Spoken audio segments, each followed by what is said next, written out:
Hey guys, what's up? It's Christine Sealby, High Level Queen, and today I have a really exciting interview to bring to you guys. I'm interviewing Nik Robbins, who is a multi-seven-figure agency owner, and I'm so excited to have him here with us today. Hey Nik, What's going on, Christine? Super excited to be here. Appreciate having me on. thanks for being here. Really appreciate it. Would you tell us, for those who aren't familiar with you, would you tell us a little bit about yourself?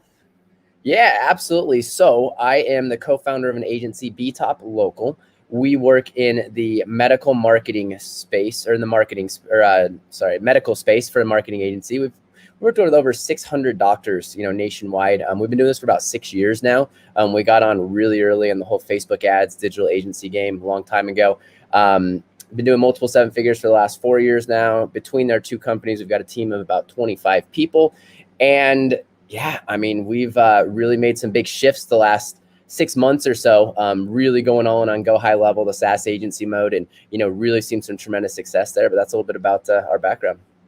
That's awesome. So I am excited to hear you talk about how you use High Level and how you make money with High Level, because I think that people ask me, hey, do you think High Level's peaked? I think High Level's just getting started. Mm-hmm. So I would love to hear from you kind of how you guys use it and how you guys are making money with it. Absolutely. So in my opinion, the opportunity with Go High Level right now is the best opportunity in the agency space I've seen in the last 6 years.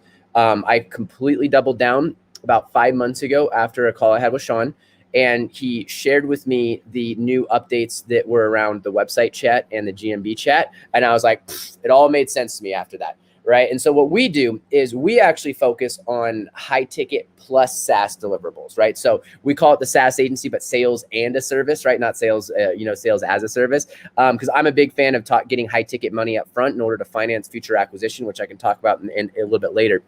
But what we've done that has worked out extremely well is we have taken our traditional Facebook ads and funnels and consulting model, and what we've done is attached with it website chat, GMB chat, website build out development alone, SEO development, Google reviews, GMB tracking. And what we've done is I've using all these different sources, and the main focus of my pitch is actually Go High Level as that centralized communication source where you can grab all of your information, all of your communication into one centralized location. And I basically tell the business owners, and this is what I truly believe, without some sort of tool like this, in the next 2 years, you will become obsolete because you will not be able to keep up with all the different conversations happening on all the different channels. And so we've wrapped it together in this pitch where we take over their entire marketing front end, and I can give them complete and utter transparency on where every single lead comes from, whether it's a form from a website or a phone call from the GMB or the website chat or whatever it might be. And we have the SEO and the Facebook ads as a backup with the database reactivation. So we are combining a lot of different things together in order to increase retention, but also increase our ability to charge and what we can charge to the marketplace, while also increasing the value and our client outcomes, making sure they're making more money. So that's a bit about how we use it. Yeah, that's awesome. I totally love that, and I think you're right. I think that it's definitely the wave of the future. If you don't hop on it, you're going to get left way behind. Mm-hmm. Way behind. And honestly, we've got about a year and a half probably before things adapt. We got to move quickly here, right? There's a great quote by my man, Eric Thomas. It's, you got to take advantage of the lifetime of an opportunity, or the opportunity of a lifetime during the lifetime of the opportunity, right? So we've got its opportunity now, so we need to get after it. And one of the things I want to share that I'm seeing is, really slowing people down is people are just overthinking stuff so much. It's like, just get on there at minimum, just slap a website chat on there and do the database reactivation, right? We don't need to understand how it all works together, but go out there and provide some value to your clients, get them in. People are really overthinking this whole SaaS name because they're hearing SaaS and they think it needs to be treated differently than, what a traditional agency looks like, but it's not. It's really just using a service that, it's bringing in the software to help make sure and increase your retention rate and get more sticky. That's all you're doing here. It's nothing too crazy, right? And so I think that, a lot of people out there who are shifting to this need to really just stop focusing on the million of features of Go High Level, pick a couple, go solve some problems in their marketplace and go sell this thing and stop thinking about it, right? It's because, there's going to be people, I'm still trying to perfect my offer or find the perfect niche or whatever. 6 months from now, it's like, well, the opportunity's now, let's go, Absolutely. Yeah. Speed to market's huge there. Mm. Okay. So tell me a little bit about how you mentioned a little bit about making it sticky, right? Mm-hmm. And that's a question I get 24/7. Like, how do I increase my client retention? Yep. And how do I make this more sticky so that they don't want to leave me? So tell us a little bit about that and like how you get your clients to um, adopt to your tech. Yeah. So this is a great question. Since 2018, I have been obsessed with increasing lifetime value. We came out the gates pretty quick, well, after it took me a year to get my first sale. So by pretty quick, I mean, a year until I got a sale, but then 10 months and we got into, 7-figure range and multi 7-figure range. And in 2018, we sold something like 180 new clients or something like that, 200 clients, something around, but lost like 130. So our churn rate was terrible. Our average retention, because we were running the traditional Facebook ads model, which anybody who's ran that model knows that most clients suck at handling leads. They're terrible. They don't follow up and they blame you for how crappy the leads are. So I've been obsessed with increasing lifetime value and increasing retention since then. We've got our retention up to about 10 months now at $3,000 a month. So we have almost a $30,000 LTV in many cases.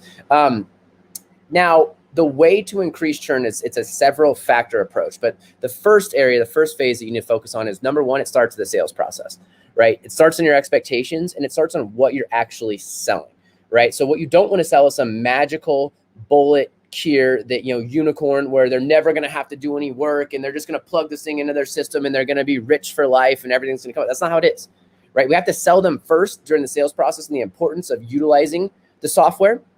And then not only there, what I always tell my team, what I always tell anybody I'm working with or any agencies that I consult or coach or anything like that, is the real sale begins after you collect that initial credit card, right? You have to get the adoption next. How do you actually get the adoption? Just having the software isn't good enough because most people don't adopt it. The biggest problems at any software company, and I've got some friends who got some really large ones, that runs into is like, how do you get client adoption, right? And so what we focus on is how do we make it as easy as possible to take Go High Level and the things we want them to do and put it into their daily workflow, right? Whether that's working with front desk or whether that's insurance agents, real estate agents, doesn't matter who you're working, right? You need to teach them how to put it in their daily workflow, as well as explain and sell them on the importance of using it, even post-sale. So that's the first phase we work on. Make it easy to put in the workflow, make it habitual, because when things become habitual, they stick. Right? If I can get you to come to my gym 4 times a week and it's part of your daily thing, those people who work out, no, they're not missing the gym. I'm never cutting off my gym membership ever because I go to the gym.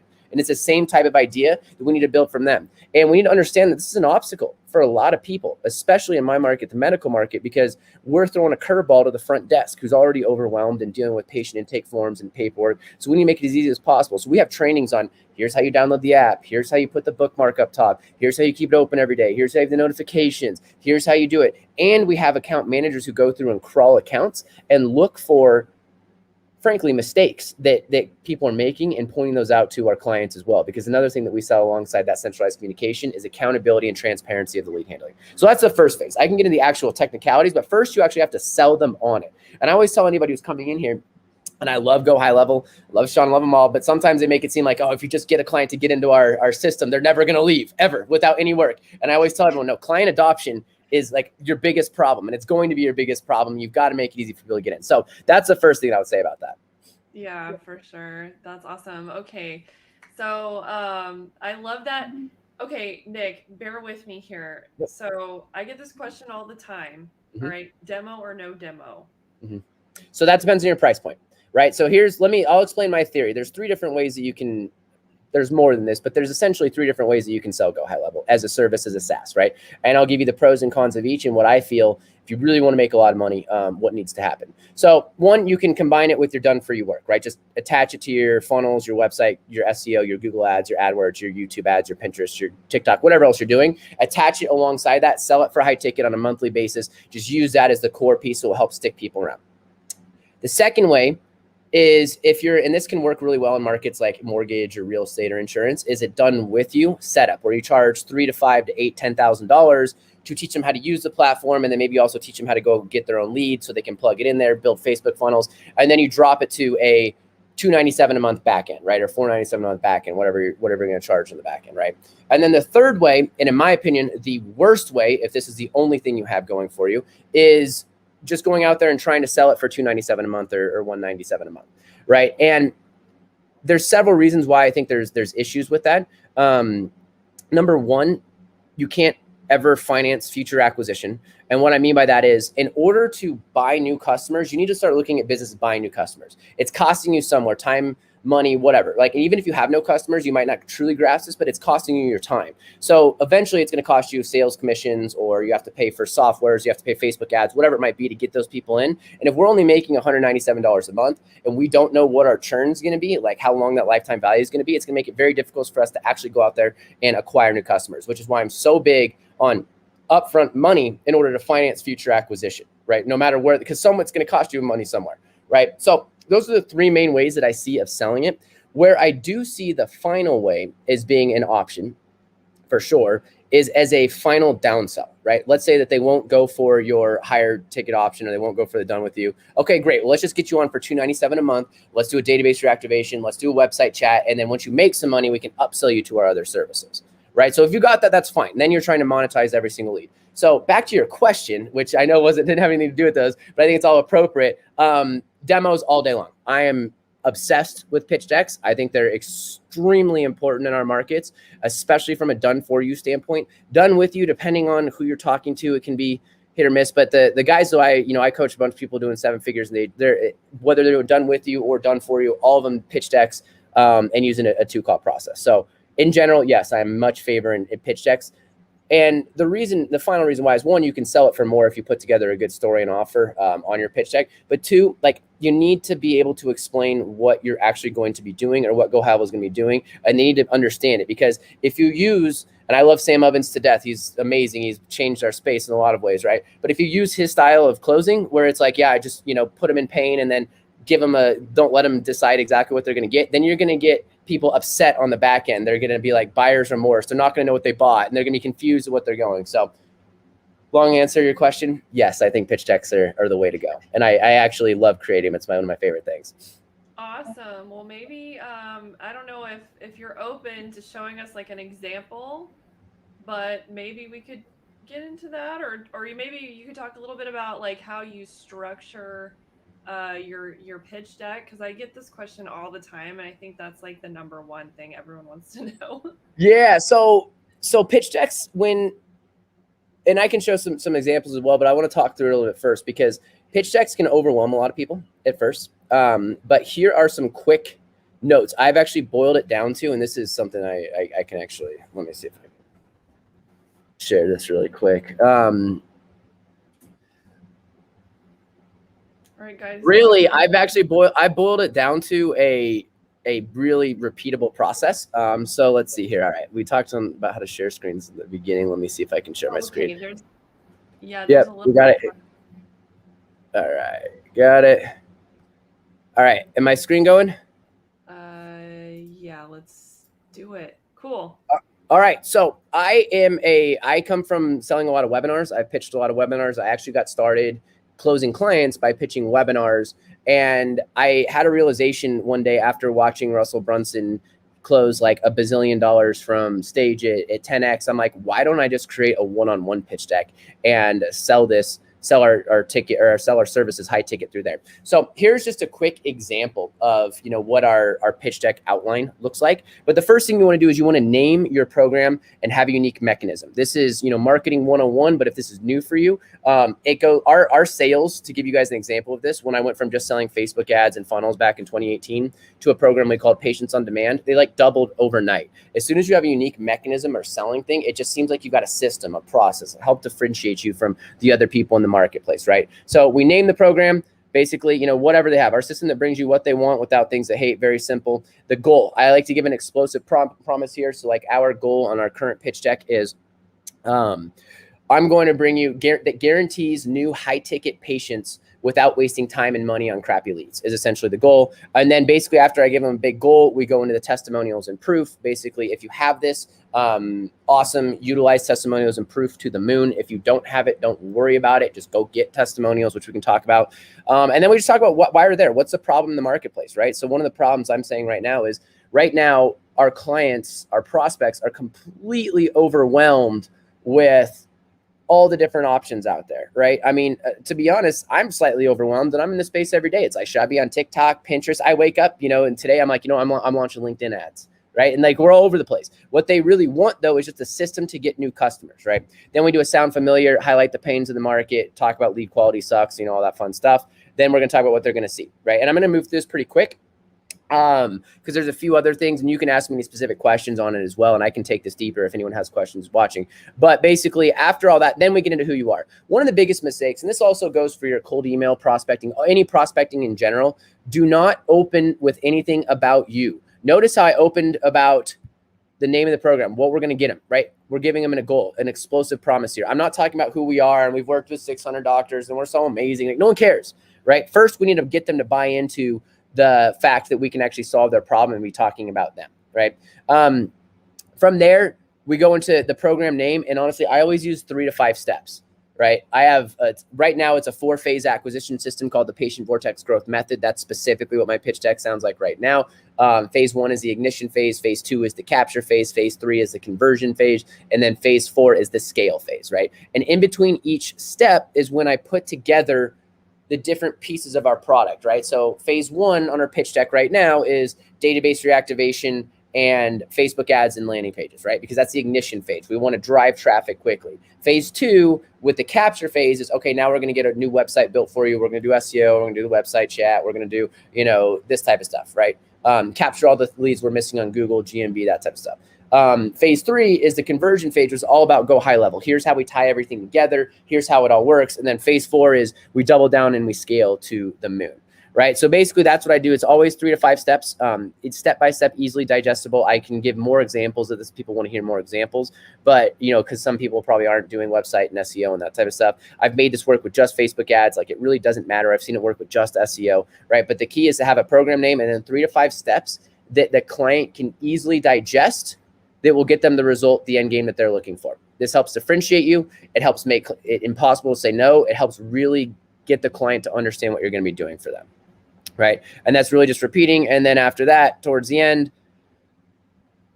we just value stack, right? One other thing I'll share here on the pitch deck, because I could spend, honestly, I have like 3-hour videos out there in the marketplace that I've done masterclass on going deep into this, because I can go really, really deep. But one question that everyone needs to ask after they've gone through their process and their pitch deck is, do you see how this process would work to grow your business? You've got to get a yes here, right? If you go through the pitch and you don't get a yes, I see how this is going to make me more money, you haven't earned the right to deliver pricing information yet. So this is a really, really important part. And then basically I go through a whole value stack and price drop and next steps. So that's a little bit. I can go deeper if you have any questions based off of that. Let's see. How do I stop sharing my screen? Cool. Okay, you got it. All right. Cool. Yeah. So I know that was really fast for people, but key highlights to take away: 3 to 5 steps, name your program, and make that each step work in conjunction with the other in order to grow their business and solve their problems. Absolutely. That's great. I love it. Okay. Very cool. Well, guys, if you like that, give some likes and hearts. Okay.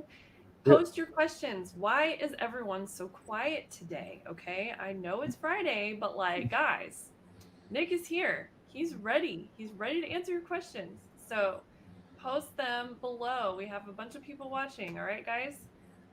Okay, very cool. Well, thank you so much for sharing that with us, Nik. That was amazing.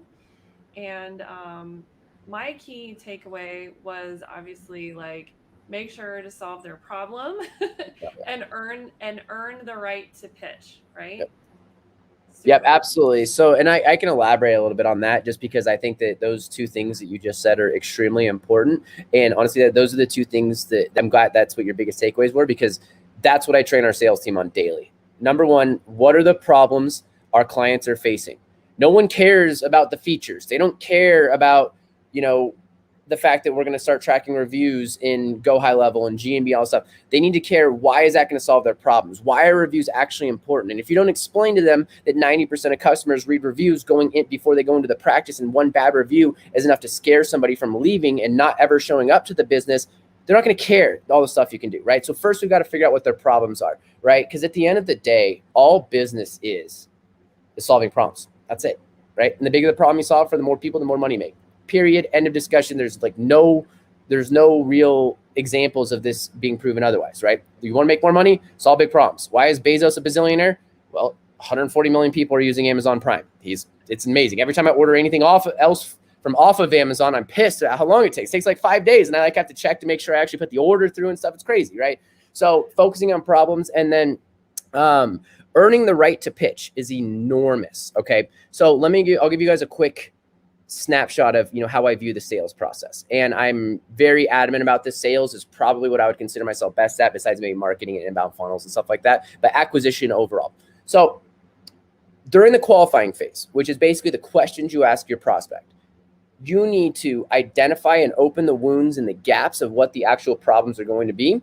And then you can highlight what the problems that you've identified from the conversation was, highlight them on the pitch. So I'll give you guys an example of this. If somebody has never used Facebook ads before, right? And they've never been burned by another Facebook ads company for poor quality leads or whatever. Well, guess what? On the pitch deck, when I'm talking about Facebook ads, I'm not going to talk about all the stuff we do in order to make sure that the lead quality is better, right? However, if I talk to somebody, and a lot of us have had this conversation where you talk to somebody like, oh yeah, I tried Facebook, all the leads suck. It's like, oh, really? Facebook's an $80 billion company of ad spend, and nobody's making money on it because all the leads suck, right? Now, they have their reasons for why the leads suck, and we can go down that rabbit hole. But regardless, knowing that, now I know that on the pitch, I need to spend a lot of time talking about the branding and the retargeting and how we do, condition-specific ads and the things we do in order to make sure that the lead quality is better, right? Because if I spend a bunch of time talking about improving lead quality on Facebook to someone who's never dealt with Facebook lead quality issues, all of a sudden I've put a problem in their mind that didn't need to exist there, right? So I use the qualifying phase to open up the opportunities on the back end for the pitch, and that's how we highlight it, okay? Another example of this, one of my favorite talk tracks right now, is how many inquiries are you getting specifically from your website right now? Most people have no idea how much they're getting. Oh, well, how much traffic are you getting? Like, wouldn't you want to know that, right? And so basically on our pitch deck, what we can do, even if we don't build them a new website, we can put a go high level form in a website chat in there, and boom, now we can tell them, we can give them complete clarity, right? So when I ask somebody how many inquiries they're I have no idea. It's like, well, don't you want that clarity? Well, here's how you're going to get it, right? Same thing with GMB. Nobody, not a single person that I've spoken with. And I've actually taken some sales calls recently because I've been training a new rep, and we've been testing our new pitch deck, a new offer over the last 60, 90 days. And not a single person I've spoken with, when I ask them how much business specifically are you getting from Google My Business, they have no clue. No idea. Yet they all know it's important when you bring it up and you make it seem important to them, because it is important, honestly, right? And so I ask those questions, and then if they don't have any idea what their metrics are, then great, I highlight those big time on the pitch deck, right?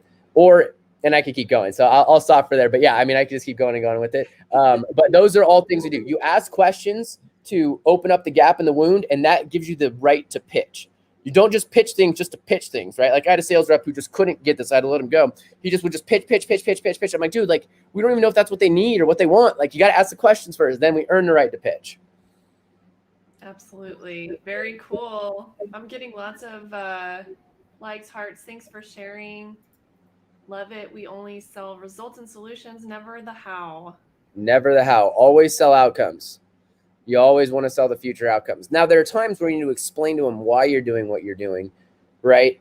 But you're not telling them how. You're just telling them why it's important, right? Because if they don't know, I'll give you guys another talk track that is absolutely crushing it right now and really helps with utilizing, go high level. Right now, the new customer journey, it's not linear, right? And this is especially important if you're used to selling Facebook ads. So the new client journey, when somebody sees a Facebook ad, it's like a zigzag all the way through. It's not just like see ad, go to office, buy, right? And so what happens is they see the ad, and then they opt in, and then they start judging you based off the scheduling call. And then they go to your reviews, they read reviews, and they go look at your pictures of your office on your GMB. And then they go to your website, and then, they wait for the confirmation call. And at any point during that process, they get scared away. They're always looking for a reason not to buy.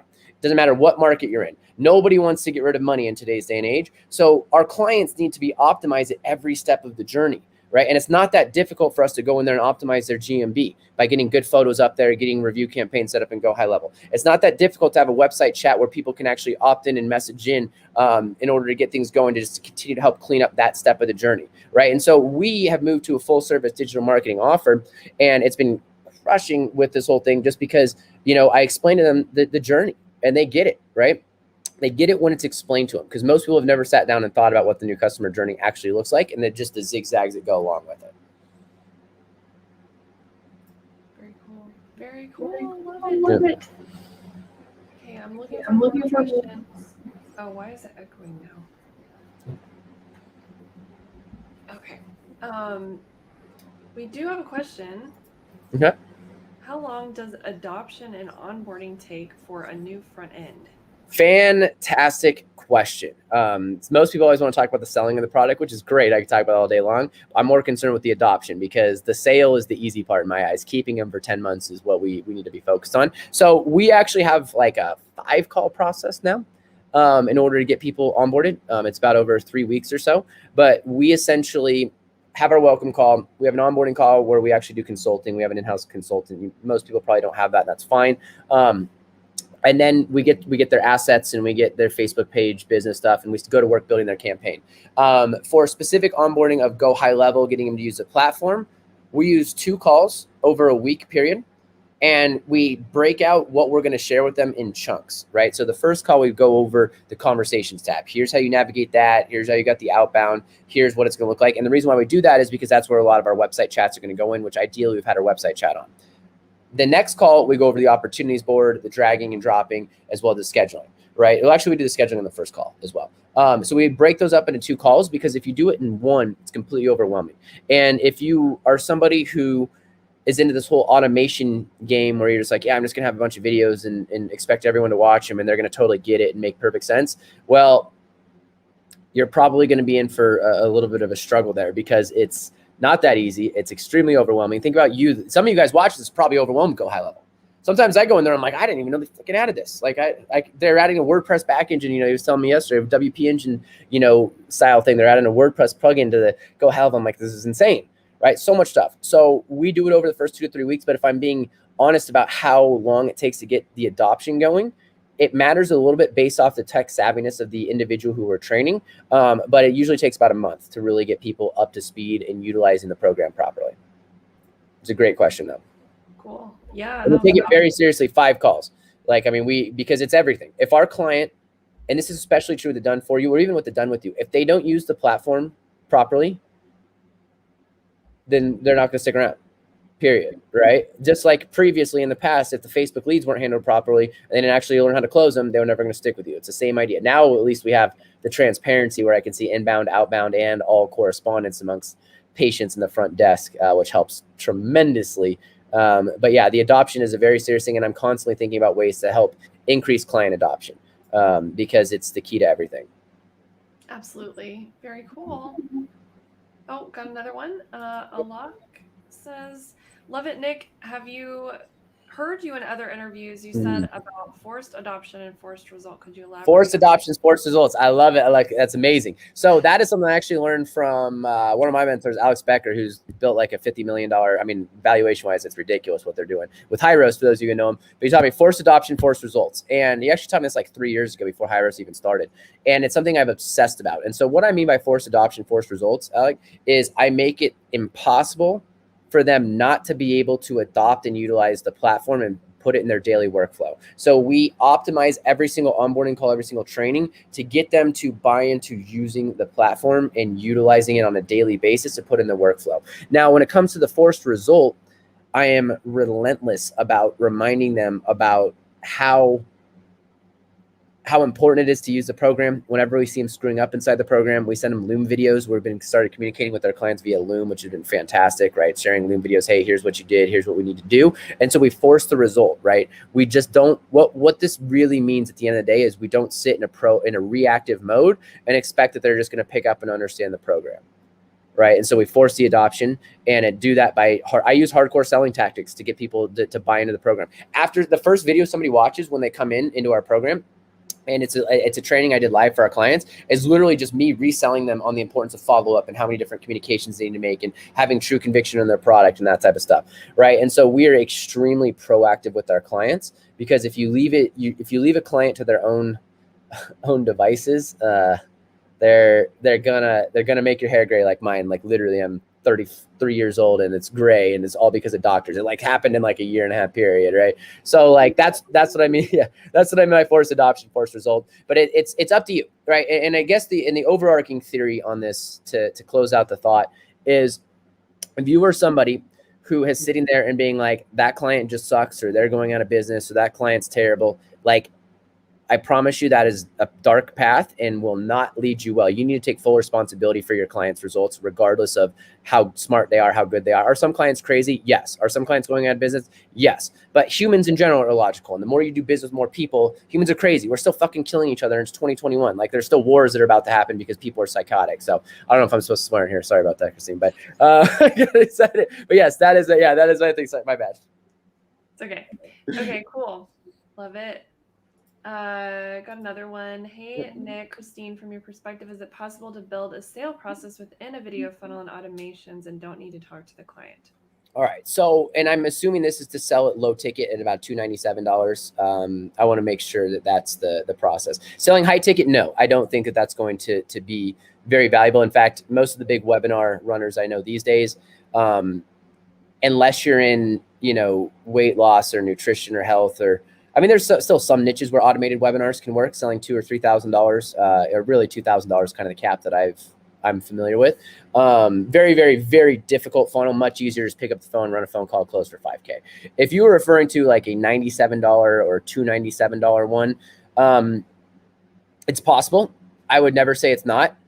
However, what I would have you look at is, how are the fastest growing non-venture backed SaaS companies running? Because it's going to cost you a bunch of money to get users. And if you do like a free trial and an upgrade method, maybe that could work. You could probably run webinars to it, but even then your purchase, your CPA might be $500 for a $297 a month client, right? And if you have a $500 CPA for a $297 a month client and you do that 20 times, right, you're negative $2,000 in the whole month one, and you don't know what your churn rate is going to be. So you have to be very cautious of that finance acquisition.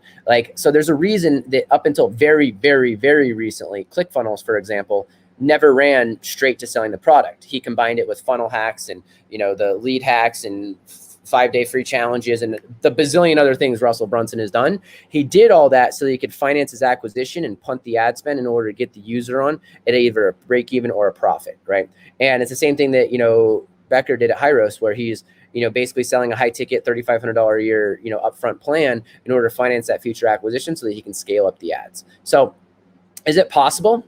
Yeah, it's probably, I'm sure anything's possible, right? Is it, and this also your skill set and your, if you've scaled low ticket offers to 10 million, 100 million before, then sure. Then you can figure, there's other ways to go about it. So, but in my experience, especially if you're a bit newer, which I'm not sure if you are, I would highly recommend that you find a way to attach high ticket to it in a phone call close. It's going to make your life significantly easier. And it's going to increase your retention as well, because even if you do it done with you, $1,000, $2,000 setup, like you've had interaction with the client, you've had interaction with them, that they're not crazy. Because if you try and give this to, without any training to like doctors, for example, you're screwed, because the front desk is never adopted. The doctor's never going to figure it out, like not at scale anyways. Right. So that's kind of my thought process behind that. Cool. Okay. Very good.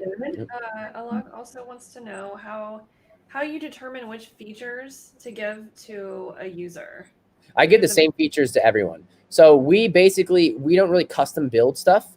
And this goes back to the naming of your system. It really helps. So one of the worst spots you can be in is especially if you're selling to local businesses who aren't that marketing savvy, but a lot of them seem to think that they are.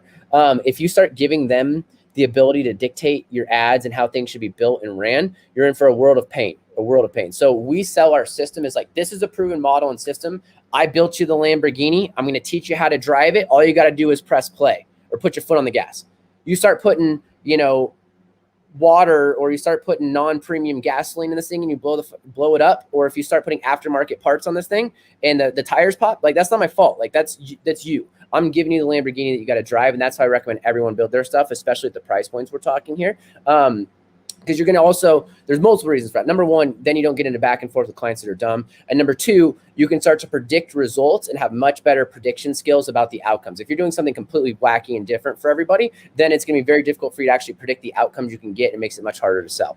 So the deliverables that we highlight and put together are database reactivation, website chat, Google My Business optimization. Now, the optimization takes place inside of Google My Business, but we want to put a tracking line on there that connects to Go High Level, and you can also bring in the data from there, right? So the optimizations, the main optimizations we do, and there's some ninja stuff. I could go spend a lot of time on GMB, but the biggest things with GMB is make sure there's good pictures on there, make sure that you have a tracking line on the GMB, and make sure that they're getting reviews. So going back to the deliverables we offer, it's the web chat, the GMB optimization and tracking there. We've got the GMB chat. We've also got long-term review sequences in creation that we build out. We've got automation and reminders. We give them the opportunities so that they can utilize their CRM. We also set up database reactivations as well for them. So those are the core features that we typically give our clients, and then the scheduling feature.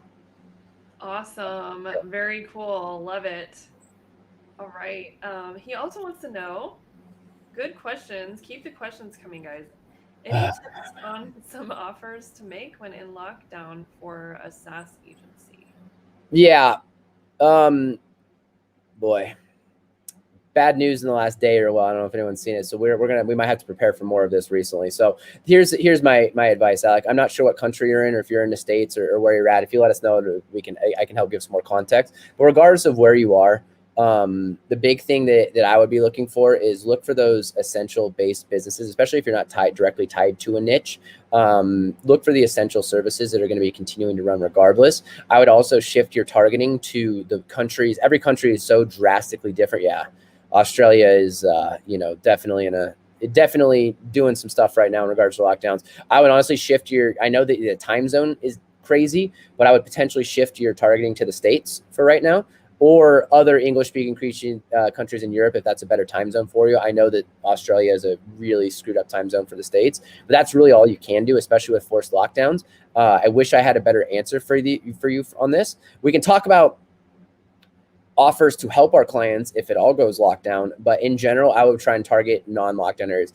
It would be very surprising to me if, like, I know that in the United States, and this is my prediction, they're probably going to start suggesting lockdowns here soon, but I would be shocked if every state actually follows along. I just don't foresee that happening. I think that depending on where you go, there's going to be certain states that, are more available than others here in this country.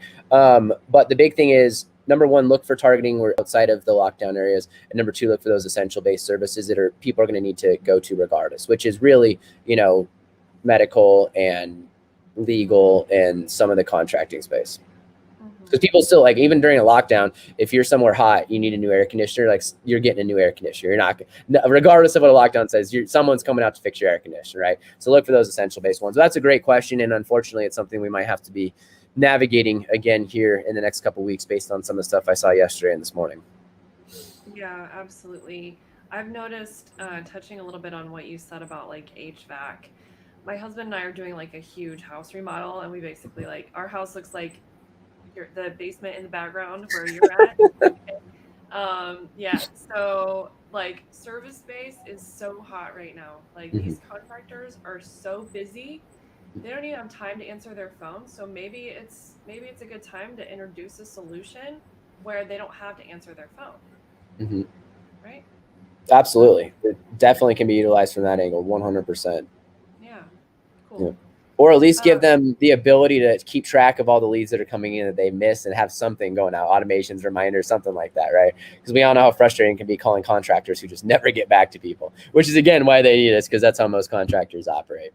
Yeah, exactly. Yeah. From personal experience, I know exactly what you're talking. I tell the story all the time. So, like, I'm in my business partner's house. I'm not in like a saw dungeon. I've actually got like a nice sauna back here. And, I've got weights behind me, and I've got, I can do barbell bench press over here. But my business partner, he has nice homes, and he's got a nice basement. That's not finished yet, but it's a really nice weight room. And I actually kind of like the look of it all. It kind of makes it feel like a garage weight room type situation.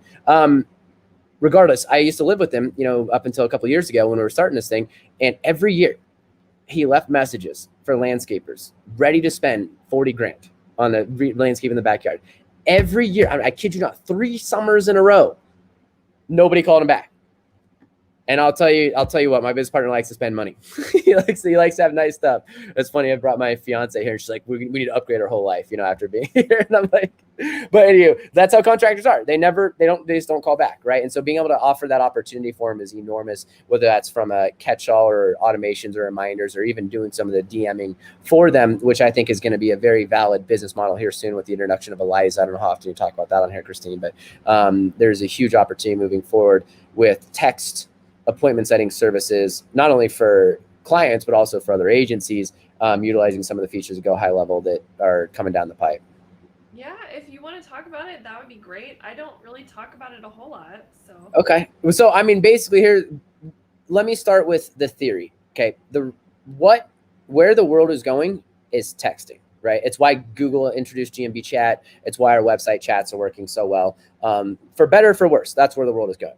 Now, I'm not sure if it's out yet, but I talked to Robin. We were on a one-on-one call it's probably a couple months ago, where they're introducing a new platform where essentially you can, as opposed to a traditional call center where you just answer calls for clients and you can, take them on the phone and phone call center, they're building a software where you can use this as a texting, DMing response opportunity for clients. So basically it's a direct messaging texting call center that you can utilize and navigate for multiple clients, right? I'll tell you right now, if somebody was really good at that, I would pay them to manage stuff for our clients. It's something I've thought about doing. It's just the complexities, and we've got so much going on in our business that I haven't, but it's going to be an opportunity moving soon, just like people have started call centers and done really well there. And Eliza is the software that is either out or maybe it's in beta. I'm not sure. I'm sure where it's at, Christine, that is going to allow you to be able to navigate multiple clients and be able to manage their texting. In my opinion, text management is going to be easier than phone call management because you need to have less details in order to run the text message than you do to be able to run the phone calls. Yeah, for sure. Yeah, they have 2 rollover partners right now. Okay, is that what's going on? Okay, are they allowing people to use it all? Okay, there's 2 Eliza partners. All right, so maybe it shifted since I talked to them. It's been a couple months because I was talking with them about like, dude, I'm going to need a solution to this because anybody who has a lot of clients on the Go High Level platform, and we've got, a lot of clients on there, left to their own devices, clients will text the dumbest things you've ever seen in your life. A quick example of this, this is a true story. Somebody texted in and said, and this is after they booked an appointment and all that, they're like, hey, where's your office located? And the response was, you can Google us. They didn't give the address. They didn't send a map link. They said, oh, just go ahead and Google us. And my brain about melted. And then you'll see people not respond. Hey, how much is a consultation? Or somebody we were running a $27 offer for, somebody messaging, hey, what's the overall offer and what does everything include? It's like, well, it's $119 for a consultation. I'm like, it was a $27 offer. Why are you telling them through text? So left to their own devices, clients will absolutely screw everything up. For everyone on here, I want to transfer some conviction to you. If you were working in the local business space with sub $2 million year even $2 million, and sometimes upwards of $5 million, but sub $2 million, I feel confident what I'm about to say. And because I've personally worked with 600 in between my masterminds and the people I coach, tens of thousands. Assume that they are absolutely awful, just horrendously terrible at everything that has to do with client acquisition. Just awful. Like, just don't ever let them be to their own devices. You need to have scripts for them. You need to be able to train them. And even if you are newer and you don't feel confident, I want to transfer you confidence on this call right now that you still know more than them, because they are horrendous. I have personally witnessed this. I've been under the hood of 600 different offices. Maybe 5 were actually good. Right. And so it's terrible. And I see you shaking your head, Christine. It's one of the biggest things. And oftentimes we can get bought in, especially when you're new, to the guy, who you need to be the most afraid of is the guy who's like, I close 90%. That's the guy you got to be terrified of. The guy who closes 90%. Right. Like, and it's always guys. It's never women. Women are always very honest and real about their who they close and what they are. And oftentimes much more of a joy to work with. But the guy who's like, I close everybody who's a good lead. That's who you need to be scared of. So anyways, I want to transfer that some conviction to you. I've consulted and coached not just agency owners, but the actual doctors themselves. And I can tell you that none of them have any idea how to acquire a client. And basically that's why we have a job. That's why we have an opportunity. I say this with love because this is where we can come in and solve the problem for them. So give them text scripts, give them cadences on how to follow up, tell them how to respond to certain things, train them on it regularly. Like, that's going to help your adoption and your long-term retention so much stronger than if you just let them go in there and, yeah, it's like a bull in a China shop, right? They just go in and just blast things. Yeah. I tell you, I am amazed after dealing with these contractors that they're still in business Like how? I ask myself that all the time. And then it's crazy. It's almost like if you just set up shop, you're going to be all right and can get to $1 million a year. Like that's kind of been my thought process with some of this stuff. I'm like, is this really all you got to do? Cause you're terrible. It's crazy. Yeah, I know. I told my husband, I'm like, hey, we need to start a construction company Yep. after this because No, it's true. Well, I actually have someone that I coached, he was in the contracting space. So I won't say who it is, but like we got his agency up to about $250K a month. And he actually started a business in the contracting space. And this was about a year ago. Within 6 months, he got it to $400K a month. As of now, he's at over $750,000 a month in that contracting space in less than a year. The biggest thing he had everyone do, he bought really nice trucks and gear. He sent actual salespeople out to do the selling. He gave them nice polos, and he made a professional look, and he called people back. That was the biggest shifts, right? He called people back, and he communicated. We had someone that we put in a work order in our house. There was like mold growing from the ceiling, and we put in a work order with our property management company. We got a call like a week and a half later. Just like, what are you guys doing? It's crazy, right? But that's why we can come in and help, because they're just overwhelmed trying to do their whole thing, and we can be that bridge, that gap. But just don't ever fall victim to the whole I'm amazing at lead handling, I'm amazing at closing, I'm amazing at selling thing, because anyone who says that is full of baloney. absolutely, totally not true. And I will say too, guys, like what Nik is saying is 100% true. I called 30 HVAC places. Okay. 9 of them answered their phone. 5 of them set an appointment with me. 3 showed up and told me they were going to give me a quote, and only 1 gave me a quote. I think that I hired 1 out of 30. Oh, I'm stealing that story, Christine. I promise you. I'm stealing that. I love it. That is so, it's what we've seen. Like, it's so crazy. 30. And they even said they'd give you a quote. They don't even give you a quote. It's so crazy. They came out to my property. I have a 40-acre farm in the middle of nowhere. They took 2 hours to come out to my farm and look around. And I wasted my time too. Yeah. Like, I'm trying to run a business, and no quote. It's mind-boggling. And then that same person, and you could have, you could have been a lead generated for one of those people who went out to the job. I'm like, yeah, the leads suck. Those are the same people like, yeah, all the leads suck. And it's just like, you are probably the most ready to buy, capable of buying, ready to go, need it, like it's just. I'm super motivated. I'm like, here you go. Just give me a quote, but nope. It makes me sick. I'll be honest. Every time I have to go do anything with medical, my stomach just churns anytime, because we've had to go to some medical stuff recently, and it's just like the wait rooms are terrible, the receptionists are mean, they put you in a room and they take forever to come and talk to you, they just let you sit there scared, they don't make you feel comfortable, all the things that they just completely screw up the sale all the time, over and over again. I'm like, these are our doctors, this is what they're doing with my leads. It's like people, you send them leads, and then they take the lead, they give it like the rock bottom, they stomp on it, they throw it in the ocean, they shoot it down with like machine guns, and they come back to you and be like, yeah, all your leads suck. And I'm like, dude, what did you do with it? Like that's basically the equivalent of what happens when you give businesses leads, like local businesses. And it is frustrating as it can be, and trust me, it's frustrating as hell. It's also why we have opportunity. It's why there's so much opportunity right now. And you brought up early on something about saturation. I'll just quickly touch on that, because I know we'll probably come down to the end here. Do I believe that saturated? Absolutely not. The easiest way to answer whether or not a market is saturated is this. Is the problem solved? Is the problem in the marketplace solved? Do local businesses know how to get new customers with ease and speak to their customers and acquire them on a regular basis? No. There's a reason why brand new supplement companies can come out in the weight loss space and turn into 8-9-figure companies overnight. Does anyone on here think that the weight loss market is not a saturated market? Does the world need more weight loss information? No. But do people still keep making tons, 8s, 10s, $100 million in the market? Yeah, because the problem's not solved, right? And so you just come in with a new opportunity, new offer. What is important is you have a new offer, that you differentiate yourself, and that you take a little bit different angle in the marketplace. That's the key. Yeah. I think a perfect example of that is Lady Boss. Yeah. Killed it. Totally nailed it. Absolutely crushed it. And they're still crushing it. They're going absolutely ham, right? And it's amazing. And she's building an enormous brand, and there's someone whose funnels I always check out. I mean, they've done amazing work. But yeah, And it's just happened over and over again. I mean, with paleo diets, keto, the brand that Russell launched with those other guys, Prove It. Like, hey, just drink this packet and you're going to be in ketosis. And they've sold like $500 million in sales or something for a fucking drink like that came out like 3 years ago. It's insane. It's insanity, right? But it happens in the weight loss market all the time. And also it happens in our markets. Problems not solved. Problems not solved. I don't worry about saturation. And to be honest, if you are newer in watching this, the last thing you should be caring about is looking for an unsaturated market, because I say this with the most ultimate love and respect, but you probably aren't smart enough to figure out the unsaturated market. I'm not smart enough to figure it out. So like, let's just go. And if we want to make $1 million company or even 8-figure companies, let's just go take a piece of the pie of the bigger market, get some cash flow, get some experience, and then we can start looking for our PayPal or Amazon or, big home run, right? But we can't hit a home run out of the gate. Let's go make some money first. Let's get some experience, take that money, and then we can reinvest it once we actually understand the game a little bit.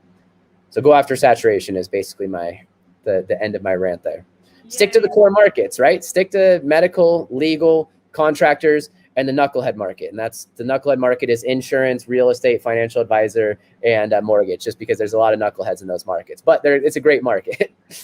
I love it. That's hilarious. Yeah. Very cool. Okay, Nik. Well, I know I want to be respectful of your time. I know we're coming up on the hour here, and I want to give you a chance to say like any final thoughts, or if someone just absolutely was blown away and they want to work with you, where do they go? How do they find you? Yeah. So final thoughts before I jump into our free Facebook group. Final thoughts is this: you will never be ready.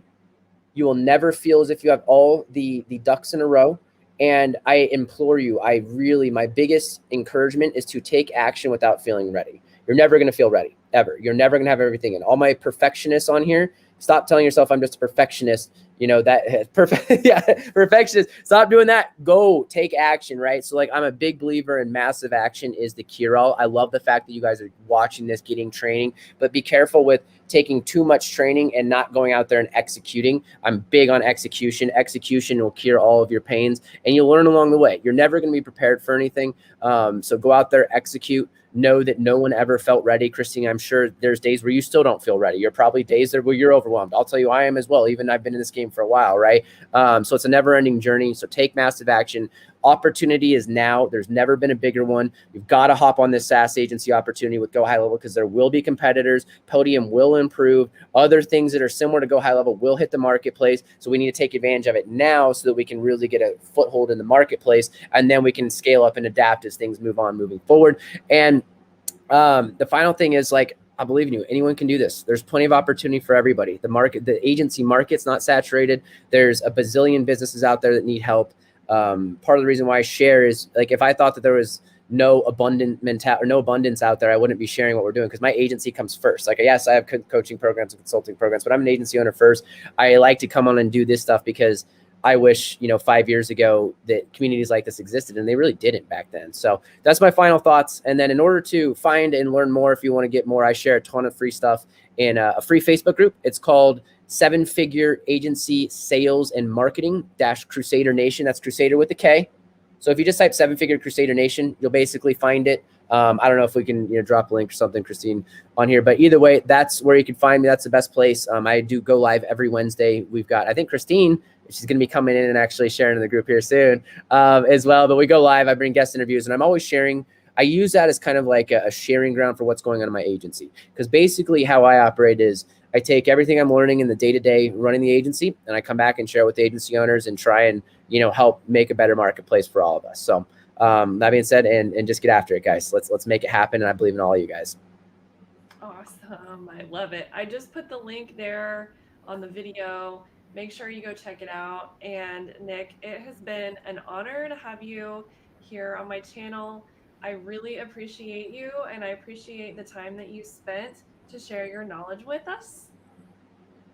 Awesome. Thank you so much for having me, Christine. It's been a blast, and I look forward to having you in our group in the future. And everyone, let's get after it. Let's close some deals.